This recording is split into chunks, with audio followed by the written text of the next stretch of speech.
안녕하십니까. 오늘 저는 학문의 자유와 발언의 자유라는 주제로 발표하겠습니다.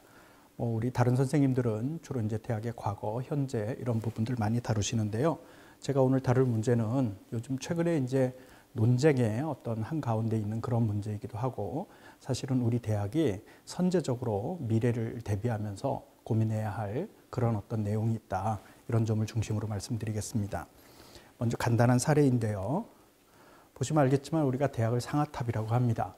하지만 대학이 현실과 떨어져 있는 것이 아니죠.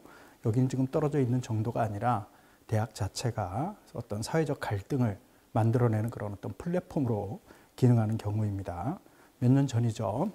미국의 버지니아 대학교 샬롯빌인데요.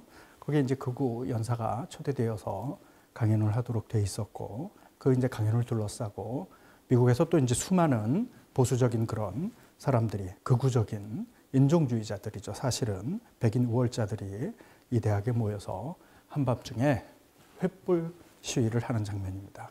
이 장면 자체가 말하자면 19세기에 그런 어떤 엄청난 노예제를 바탕으로 한 그런 어떤 억압적인 장면을 상기시키고요. 그리고 불과 한 세기 전에 있었던 유럽에 있었던 그런 어떤 인종주의적 정치단체의 모습과 너무 유사하기 때문에 많은 경각심을 낳아냈죠. 문제는 이게 그냥 대학에서만 벌어지는 일이 아니라 바로 다음 날 벌어진 일인데요. 샬롯빌 시내에서 이런 어떤 인종주의적 단체의 시위를 막기 위한 대항적인 말하자면 단체이죠.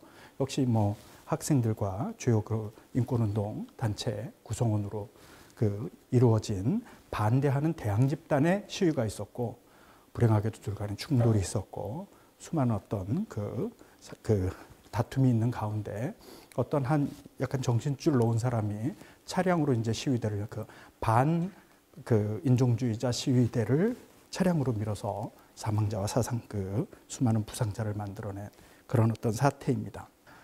사실은 대학이 자유로운 학술적인 토론의 장이며 창의적이고 저항적인 지식인을 만들어내는 산실이고, 그리고 우리 이제 역사를 생각해 보면 특별히 60년대, 70년대 서양은 물론이고 우리나라에서도 민주주의 운동의 일종의 기지 역할을 한 그런 것들을 생각해 보면 지금 전개하고 있는 일들은 굉장히 혼란스러운, 그래서 오래된 자유주의 운동이나 민주화 운동을 위해서 헌신을 했었던 사람은 사실은 이게 정확하게 어떤 일이 전개하고 있는지 사실은 파악하기도 좀 힘들 정도로 복잡하게 사태가 얽혀서 전개하고 있는 그런 어떤 사태인 겁니다.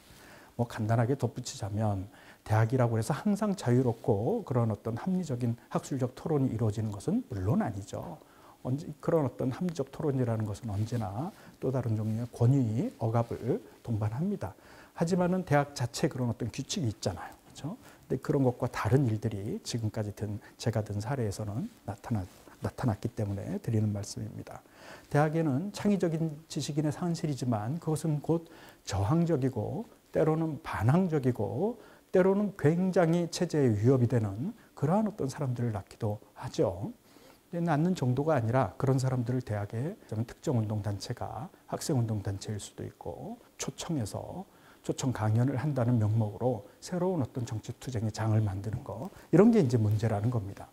해서 여기 지금 소개하고 있는 이 첨예렌스키 선생이 버클리 대학에 있는 법대 학장님이신데요. 이분이 이제 책에 따르면은 과거와 지금은 이 대학에서 벌어지고 있는 이 인권운동의 투쟁의 방향이 굉장히 달라졌다. 예전에는 정부나 억압적인 그런 어떤 외부 세력에 대해서 학내에서 진보적인 지식인이나 학생들이 저항운동을 하는 식으로, 그래서 표현의 자유나 발언의 자유, 언론의 자유를 활용을 해서 투쟁을 하는 그런 양식의 갈등이 많았다면은 지금 벌어지고 있는 것은 대학 내에 존재하는 내적인 어떤 갈등을 서로가 서로를 규제해야 된다, 처벌해야 된다, 저런 주장은 용서할 수 없다, 이런 식으로 이제 갈등을 벌이는 그런 양상으로 바뀌었다는 게 특징적이다. 이렇게 이제 설명하고 있는 겁니다. 그리고 이제 이런 사태는 우리가 다 알고 있는 인터넷 매체를 통한 그런 어떤 날것의 메시지의 전달과 수용, 이것이 물론 관계가 있죠. 그리고 이제 중요하게 이 첨예렌스키 교수가 지적하는 게, 예전에는 이런 어떤 발언의 해악이라는 게 그것이 초래하는 실질적인 선동이라든지 그것을 통한 어떤 입법을 통한 제도화 이런 게 이제 문제였다면은 요즘에는 발언의 해악을 심리적인 관점에서 바라보는 게 뭐 유행이라면 유행이고 새로운 어떤 관점입니다. 그래서 누가 나를 모욕을 했다든지 나를 어떤 피해자 취급을 했다든지 사회적 낙인을 찍으면은 그것이 말하자면 폭력, 징집을 강제 징집을 당한다든지 이런 것보다 덜하지 않은 그것만큼이나 억압적인 그런 어떤 해악으로 인식하는 그러니까 이게 새로운 형태의 해악에 대한 이해가 등장했다는 것이죠. 그리고 이제 대학 자체가 예전에는 상당히 중산층적이고 동질적인 집단이었다면 요즘에는 훨씬 더 다양한 구성원들이 대학 내에 이미 존재하고 그런 어떤 다양한 그 구성원들의 정체성이 발휘가 되는 그 집단적 전체성이라는 게 때로는 그 소속된 집단에게 어떤 자유로움과 그 소속된 사람에게 연대감도 주지만은 동시에 이게 타 집단에 대해서는 위협이 되고 심지어는 그 타 집단의 정체성을 부정하는 공격하는 그러한 어떤 위협으로 작동하기도 하는데 대학 현실 자체가 그렇게 변했다는 사실도 지적합니다. 저는 앞서 말씀드린 그런 식으로 그래서 이 모든 것들을 정리할 수 있다고 봐요. 일종의 요약적으로 과거에는 대학 내 갈등의 패턴이 대학 외에 있는 어떤 정치적이거나 상업적이거나 혹은 어떤 다른 비학술적인 어떤 억압에 대한 대학 내부에서의 저항적인 그런 어떤 움직임이었다면 그래서 이제 발언의 자유나 표현의 자유가 투쟁의 도구가 되는 거죠. 요즘은 이게 대학 내 구성원들 간의 그런 집단적 정체성이나 신념, 이념을 가지고 서로를 공격하는 그리고 서로 상대방의 주장을 더 이상은 듣지 못하겠다라고 주장하면서 상대방의 발언의 기회를 빼앗자고 하는 그런 규제적이고 처벌적인 정책을 도입하는 그런 운동이 이제 전개하고 있다는 게 사태의 문제점이라고 생각합니다. 그래서 이제 문제를 어떻게 정의하느냐, 뭐 이것도 이제 굉장히 중요한데 일단 이렇게 본다면 사실은 우리는 자유의 의미에 대해서 다시 한번 생각을 해봐야 될 것 같아요. 사실 우리가 특히 우리 이제 한국 그리고 서울대는 이런 어떤 발언의 자유, 학문의 자유를 위해서 투쟁한 경험이 있기 때문에 이것이 뭔지 잘 알고 있다고 생각하는 것 같아요. 그렇지만 사실은 그렇지 않은 것 같습니다. 요점이 뭐냐면은 지금 전개하고 있는 전 세계의 이런 캠퍼스 내외를 둘러싼 그 소위 말하는 갈등의 양상, 이 논의되고 검토되고 이론적으로 이제 정리가 돼서 새로운 어떤 규칙 생성을 위한 그런 어떤 학술적인 반성이 이루어지고 있는 내용에 비해서 우리는 상당히 논의의 내용이 양도 적고 질도 말하자면 그렇지 높지 못하고 더욱더 중요한 게 뭐죠? 우리는 아직 해결의 방향을 어떻게 잡고 나가야 될지에 대해서도 합의조차 없다. 그래서 이런 어떤 발언의 자유, 소통의 자유, 언론의 자유와 학문의 자유에 대해서 전반적인 재검토가 필요하다. 저는 이렇게 생각을 합니다. 그래서 이제 이 자리를 빌어서 말씀을 드리는데요. 일단은 이 발언의 자유와 학문의 자유는 모두 오래된 자유죠. 오래된 인권이죠. 18세기 계몽주의에서 비롯한 사상의 자유나 양심의 자유와 친연성이 있다는 관계가 있다는 공통점이 있습니다.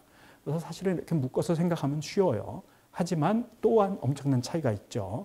왜냐하면 자유라는 것은 그것이 이제 권리로서 이렇게 주장을 하는 단계에서는 그냥 똑같은 외부로서의 억압으로부터의 그런 어떤 해방 그리고 주체의 자기 발전을 위한 어떤 그런 어떤 정량성의 주장 이런 식으로 우리가 딱 그 뭔지 알 것 같지만 실제로는 사회적 제도로서 인정이 되고 그리고 그 자유의 한계를 논하기 위해서 어디까지가 주장할 수 있는 권리인지를 한계를 짓기 시작하면은 자유의 내용이 드러나기 시작하는데 발언의 자유와 학문의 자유는 학술적 아카데믹 프리덤이죠. 학술의 자유는 사실은 결과 내용이 매우 다르기 때문입니다. 발언의 자유는 이거는 좀 쉬워요. 왜냐하면 가장 중요한 인권 중에 하나이죠. 흔히 뭐 발언의 자유의 선차성을 주장하는 사람들도 있는데요. 다른 시민적 정치적 권리를 보장하는 그것의 어떤 토대가 되는 근본적인 자유이다. 이런 식으로도 주장을 합니다. 이렇게 믿지 않더라도 그러한 자유 중에 하나, 즉 가장 오래된 자유인 고문을 받지 않을 권리라든지 혹은 뭐 신체 생명을 유지할 자유라든지 이런 자유와 병립하는 그 시민혁명 당시에 시민계급이 주창했었던 바로 그 자유 중에 하나이다라고 말하는 데는 어려움이 없죠.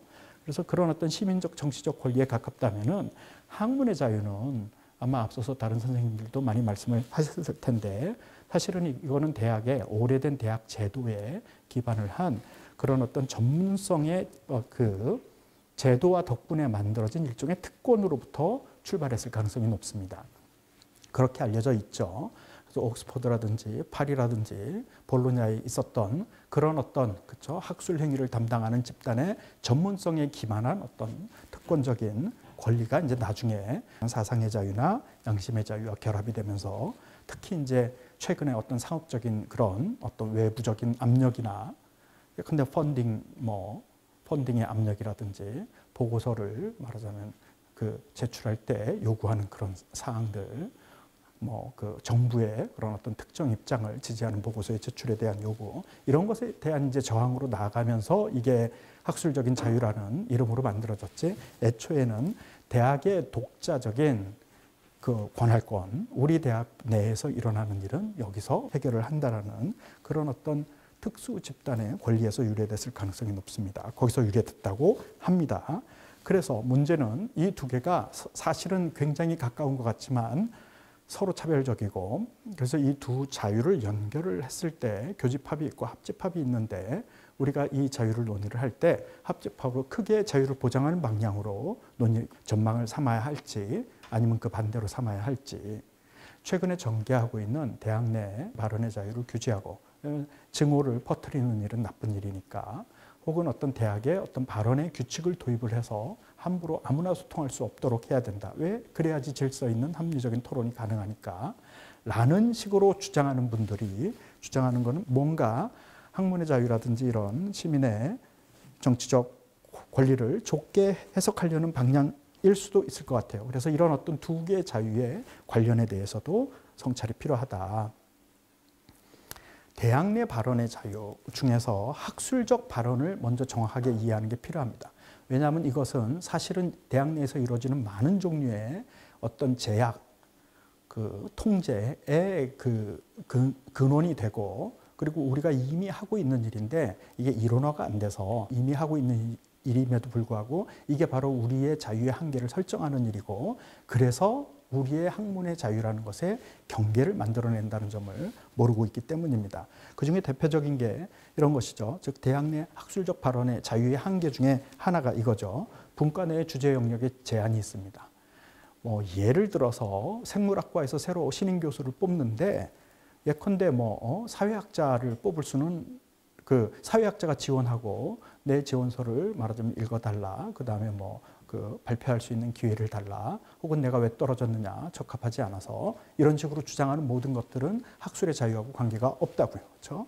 학문은 분과를 통해서 발전을 하고 분과 학문의 고유한 학술적 정체성은 대학에서의 상식인데 이것은 단지 어떤 주제적인 제한만을 뜻하는 것이 아니라 그 안에 전문적인 토론을 활성화하기 위한 그렇게 대학 자체가 발전해서 그렇게 체계적으로 분화된 그런 어떤 결과이거든요. 그래서 학술적으로 분과마다 주제의 내용과 방법론을 제안하는데 이것은 바로 학술적 자유의 내용이 그러하다라는 것을 뜻하는 겁니다. 그게 동시에 자유이면서 동시에 자유의 한계인 거죠. 그래서 이렇게 말하면 당연히 그렇죠? 생물학과에 어떻게 사회학자가 지원하느냐 이렇게 말하겠지만 사태는 사실은 더 복잡합니다. 예컨대 특정 경제학과가 우리 경제학은 이런 식의 말하는 학술적 풍토, 이런 식의 어떤 학문적인 주장을 따라서 발전을 시키고 이것이 사실은 굉장히 중요한 학술적인 목적이 된다라고 스스로 생각해서 그런 식의 어떤 노선을 규정했을 경우에 이제 거기에 반하는 예컨대 다른 어떤 학파가 있을 수가 있잖아요. 다른 관점을 가진 다른 방법론을 생각하는 그런 어떤 학자들이 우리도 같은 경제학자인데 왜 이 학교에서는 우리를 배제하느냐라고 학술의 자유를 명목으로 그 학과에 새로운 교수를 뽑을 것을 요구한다면 그렇죠. 이런 일이 생길 수 있죠. 사실 서울대에서 발생했었던 일입니다. 이런 일이 있을 때 대학의 자유, 학문의 자유라는 것은 바로 그 학과에 속해 있는 사람들이 결정에 최종적인 권능이 있다는 것을 의미합니다. 왜? 그게 그 사람들이 학문적으로 분과 내에 주제를 제안할 수 있는 권한을 그러니까 권한이라기보다는 그게 고유한 학술적인 결정의 내용이고 그거는 외부적이 아닌 그 소속된 사람들이 자율적으로 행사할 수 있는 그런 어떤 내용이라는 게 바로 이 첫 번째 자유의 요점인 것입니다. 그래서 이 자유는 동시에 다른 종류의 학문이 이렇게 껴들어오는 것을 막아주는 역할도 하는 그런 식의 내용이죠. 이런 갈등을 대학에서는 언제나 겪고 있고, 사실은 이런 이거를 해소하는 방법들을 대학에 있는 교수들이나 연구자들은 너무 잘 알고 있어서 아주 물고기가 물속에서 헤엄치듯이 이 문제를 해결하고 있습니다. 그런가 하면 대학에는 고유한 전문가 문화에 근거한 예절과 존중의 규범이 있습니다. 그래서 대학 특히 그런데요. 예컨대 세미나를 할 때 어떤 상스러운 표현이나 혹은 이상한 표현을 쓰지 않는 것이 예절인데요. 그런 법은 없죠. 그래서 이걸 어기면 무슨 형사처벌이 된다든지 이런 게 전혀 아닙니다. 하지만 그 어떤 법보다도 더 강력하게 전통과 규범에 의해서 지켜지고 있는 소통의 예절이 있다는 겁니다. 그래서 이런 식의 예절은 별거 아닌 것 같지만 사실 그거 어기게 되면은 그 해당 학문 분야에서 그렇죠. 굉장한 스티그마를 얻게 되고, 그래서 결국엔 그 해당 학문에서 상당한 종류의 억압을 받게 될 텐데, 그런 억압을 왜 나의 학술적인 표현의 기회를, 학술적인 그런 어떤 기여의 기회를, 나의 학술적인 그런 어떤 발언의 자유를 빼앗느냐라고 항의하기가 좀처럼 어렵다는 거죠. 이거 어느 법전에도 쓰여져 있는 내용이 아닙니다. 하지만 대학인들은 다 알고 있고 실행하고 사실상 규범으로서 강제하고 있는 내용입니다. 그런가 하면 학술적 역량의 평가가 있죠. 그래서 젊은 학자들 가운데 누가 새로운 신임 교수가 되어야 되는지, 신임 교수들 가운데 누가 승진을 해야 되는지, 이 학술지에 누구 논문을 실어야 할지, 이런 내용들은 모두 다 학술적 역량의 평가의 영역에 속하는 일이고, 이것은 해당 분야의 학문의 전문가들이 전문적 능력을 발휘해서 결정하는 일들인데, 예컨대 누군가가 내가 제출한 이 학술 논문이 왜 편집자들이 내 논문을 말하자면 채택하지 않습니까? 학문의 자유를 말하자면 훼손하고 있습니다. 라는 식의 주장이 절대로 통하지 않죠. 좀처럼 통하는 게 아니라, 그렇죠? 거의 그 편집자들, 학술 잡지 편집자들의 완벽한 학술적 권위에 의해서 결판이 나는데요. 학술적 편집자들이 갖고 있는 그 권위가 어떤 특별한 다른 어떤 종류의 것이라서가 아니라 바로 그런 식으로 그들이 권위를 확립하는 게 이 대학 내 학술적 발언의 자유가 뜻하는, 겨냥하는 진리 탐구, 진리의 발견, 그리고 그것의 전수라는 그런 근본적인 가치에 복무하기 때문입니다. 정확히 학문의 발전이라는 게 이런 식의 규범을 통해서 발전하고 있기 때문에 가능한 일이라는 거죠. 해서 이런 학술적 발언의 규제를 우리는 그 일반 대학에서 벌어지고 있는, 최근에 전개하고 있는 증오발언 규제론이라든지, 증오발언을 그 교실에서 혹은 교실이 아니더라도 그 학교 내에서 혹은 캠퍼스 내에서 이루어진 어떤 할로윈 파티에서 검은 얼굴을 한 채 등장했을 때 그 증오 발언인이 규제해야 된다라고 이제 주장할 때 그 같은 방식으로 적용할 수 있느냐의 문제가 있는 겁니다. 이제 두 개를 구분하면 좋다는 거죠. 학술적인 그 자유의 한계가 있는가 하면은 그렇지 않고 시민의 정치적 권리로서의 발언의 자유가 있는데, 이거에 대해서는 우리가 따로 논의를 해봐야 된다 이겁니다. 그래서 이 얘기를 제가 너무 이 자리에서 길게 드릴 수 없기 때문에 제가 재작년인가 쓴 증오발언 규제론, 그리고 그것에 대한 반대하는 론, 규제 반대론 두 개의 이제 논변을 소개를 하고, 사실은 그냥 두 개의 서로 다른 입장이 있고 여러 주장이 있다 이것만 소개한 게 아닙니다. 그런 주장을 하기 위해서 선결적으로 요구되는, 예컨대 경험적 주장이면, 해학론에 근거한 경험적 주장이면 어떠한 경험적 증거가 있어야지 해학론에 근거해서 증오발언을 규제할 것을, 혹은 규제하면 안 된다는 것을 주장할 수 있는지, 그 논변 자체의 타당성 분석을, 그 논변이 이루어지기 위해서 필요한 그런 어떤 경험적 자료의 가능성, 혹은 그런 식으로 경험적으로 주장하지 않고 해학론이나 이득론을 들어서 주장하지 않고 순수하게 이념을 제시해서 연역적으로 도출하는 방식으로 의무론 쪽으로 주장할 수도 있습니다. 그런 주장을 할 때 필수적으로 동반되어야 되는 타당성 논리는 무엇인지를 검토한 논문입니다. 이 논문에서 저는 당연하지만 지금 업계나 학회에서 어느 정도 그래도 합의적으로 형성하고 있는, 소위 말하면 이 대학 내에서든 혹은 사회에서든 시민들 간에 서로 증오나 이런 어떤 발언을 하는 것을 형사처벌해서는 안 된다라는 그런 이제 입장을 개진하고 있습니다. 근데 뭐 이 논문의 요점은 하여튼 형사처벌하면 안 된다가 요점이 아니라 규제론이든 아니든 그것이 타당하기 위해서는 필요한 정제 조건들을 말하자면 충족을 해야 된다라는 게 요점인 거죠. 하지만은 그 왜 증오 발언을 형사처벌하면 안 되고 그것을 어떤 형성적인 규칙 제정을 통해서 예절에 말하자면 확립을 통해서 해결할 수 있는지, 혹은 더 좋은 방법이 있죠. 대항적인 발언이 있을 수가 있습니다. 시민사회 내 소통의 자정적인 역할의 더 활성화, 그러니까 자정이 아니라 사실은 엄청난 노력이 필요합니다. 그 노력이 어떻게 가능한지를 논의를 했는데요. 이런 어떤 논의가 저는 출발점이 될 수 있다고 생각합니다. 왜냐하면 대학인도 시민이고, 그렇죠? 교수도 시민이고, 학생도 시민이고, 모두가 똑같은 그런 어떤 인간의 권리와, 그다음에 이제 어떤 사람들은 요즘 존엄성이라는 말을 사용하기를 좋아하는데, 저는 이제 존엄성이 권리의 동업 반복이라고 생각합니다. 그래서 이제 인권과 존엄성 이런 식으로 쓰는 거는 인권과 인권 이렇게 하는 말과 똑같다고 봐서 뭐 특별히 그렇게 사용하지는 않습니다만은 어쨌든 발언 자유가 왜 필요할까요? 뭐 여러 가지 논의가 있습니다만은 두 개만 소개하고, 이런 어떤 논의가 그러니까 우리나라에서도 우리나라의 이런 어떤 인권의 발전과 자유의 확대와 어떻게 이제 연결되는지 그런 지점이 밝혀지기를 바라는 입장에서 말씀드리고 싶습니다. 첫 번째 이론은 오래된 이론이지만 우리에서는 별로 그렇게 알려져 있지 않은 이론이라서 소개합니다. 일종의 자치정부론이라고 알려져 있는데요. 이런 겁니다. 어떤 하나의 시민적 공동체가 말하자면 그 주권을 형성하는 그런 어떤 정치적 공동체가 있을 때 이 공동체는 자기가 만들어낸 규범에 복종하는 방식이 아니고서는 다른 어떤 외압을 받을 수가 없습니다. 즉 스스로가 만들어낸 어떤 그 헌법적 질서든지 아니면 그들이 선출한 그런 어떤 의원들이 만들어낸 입법을 통해서만 만들어진 그런 규칙, 즉 법이죠. 그래서 그런 어떤 법의 지배를 받을 수 있을 뿐 다른 어떤 방식으로도 억압받을 수 없다는 얘기입니다. 왜 그렇죠? 바로 그 법의 주인이, 법의 아스터가, 저자가 바로 그 법을 만들어낸 사람들, 즉 주권자이기 때문입니다.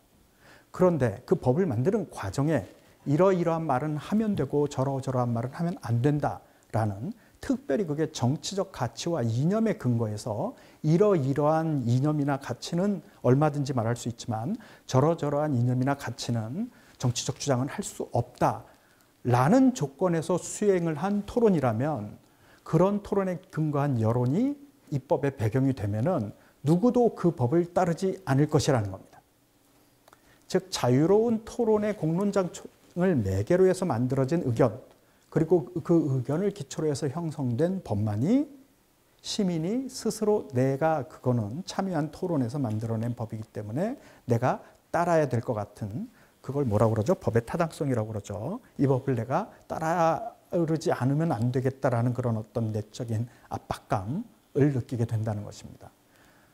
즉 정치적 체제의 정당성 자체가 그 정치적 체제를 유지하는 법적 질서에 있는데 그 법의 권능의 주체인 발언자의 발언의 자유를, 시민의 발언의 자유를 보장하는 조건에서만 가능하다. 이게 이제 자치정부론인데 많은 사람 뭐 드워킨이라든지 포스트라든지 많은 미국 헌법 이론가가 얘기했지만 이 이론의 가장 정교하고 정치한 이론가는 사실은 하버마스입니다.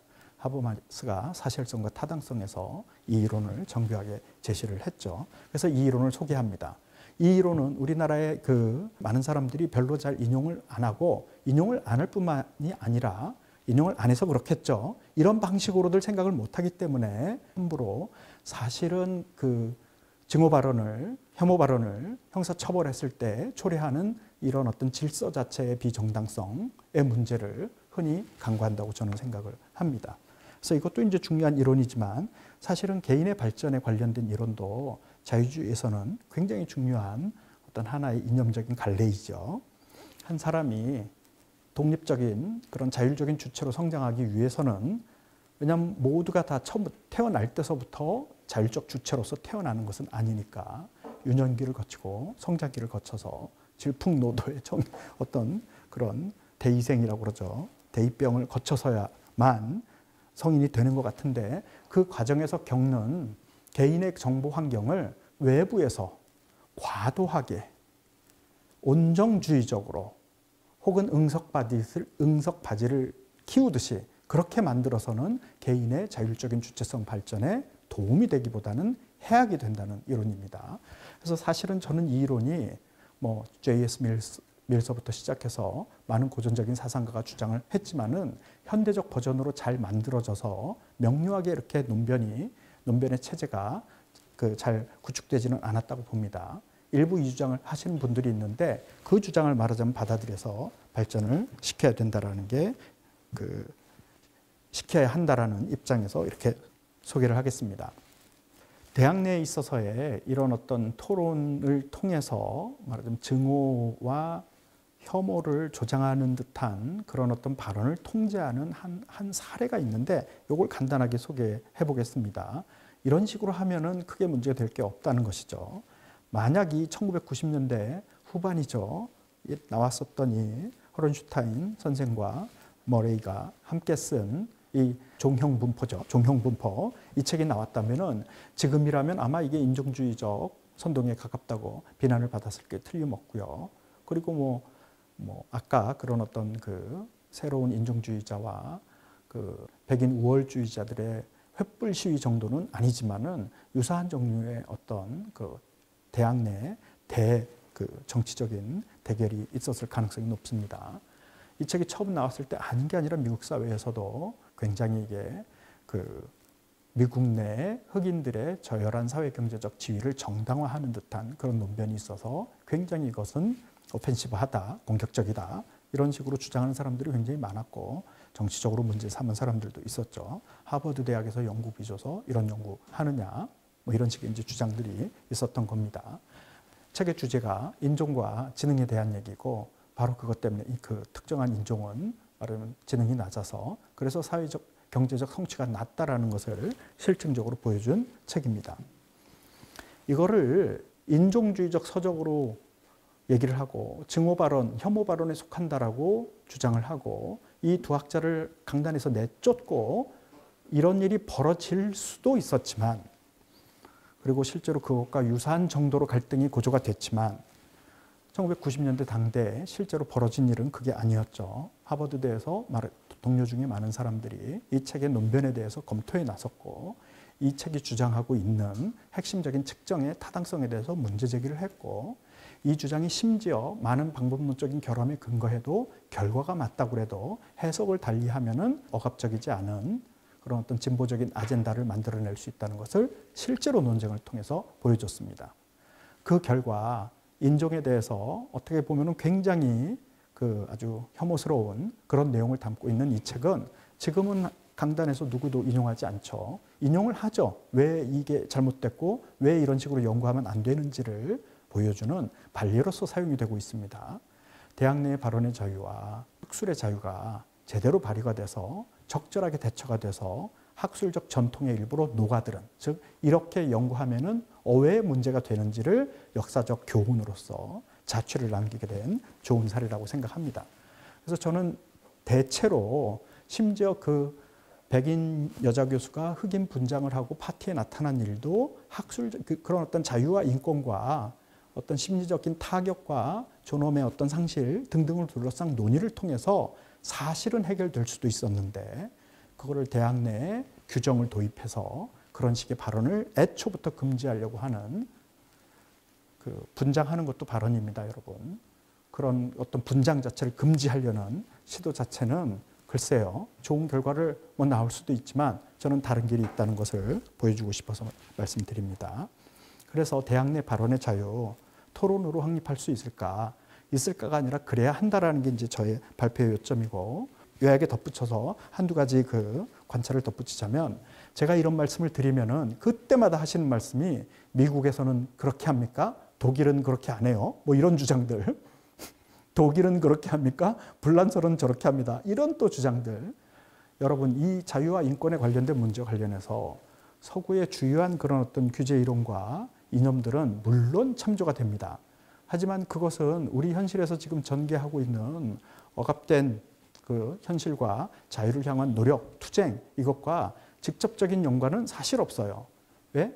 모든 종류의 자유는 그 자유를 주장하는 사람의 투쟁, 권리의 주장과 그것을 반대하는 사람들의 제도적인 양보를 통해서만 확립이 되는 것인데 미국에서 그런 어떤 인권 투쟁과 대법원의 그런 수많은 판례를 통해서 만든 게 우리에게 직접적인 어떤 그런 그 참조틀이 될 수는 없기 때문입니다. 독일 얘기들 많이 하시는데 증오 발언 그렇게 많이 규제하는 독일이 그렇게 많은 나치에 가까운 사람들이 의회에 제3당으로 진출해 있다는 사실을 잊으면 안 됩니다. 그래서 우리의 자유와 우리의 억압 현실에 대한 관찰이 필요하고 여기에 대한 성찰과 여기에 대한 이론적 논의가 필요하다. 이게 이제 제가 드리는 말씀이고 부디 이러한 어떤 논의가 우리 인권과 자유의 한계에 대한 논의. 그래서 사실은 한계를 제도적으로 규정하는 게 그 자유의 의미를 밝히는 일이기도 합니다. 왜냐하면 이사야 벌린이 말했듯이 자유는 하나가 아닙니다. 여러 종류가 있고 그 여러 종류의 자유를 조화롭게 추구하는 게 그중에 어느 가장 우월한 자유를 말하자면 추존해서 나머지 자유를 억압하는 것은 진정한 자유의 어떤 제도와 과정이 아니라고 저는 생각하기 때문입니다. 그래서 그런 조화로운 자유의 추구를 위해서도 논의가 필요한데 저는 대학이야말로 이런 논의를 할 수 있는 적당한 장소이고 연구자, 교수, 학생들이야말로 이런 것을 진정하고 합리적으로 토론할 수 있도록 토론해야 하는 그러한 어떤 인지로서 그 역할을 수행해야 된다고 생각합니다. 이상으로 발표를 마치겠습니다. 감사합니다.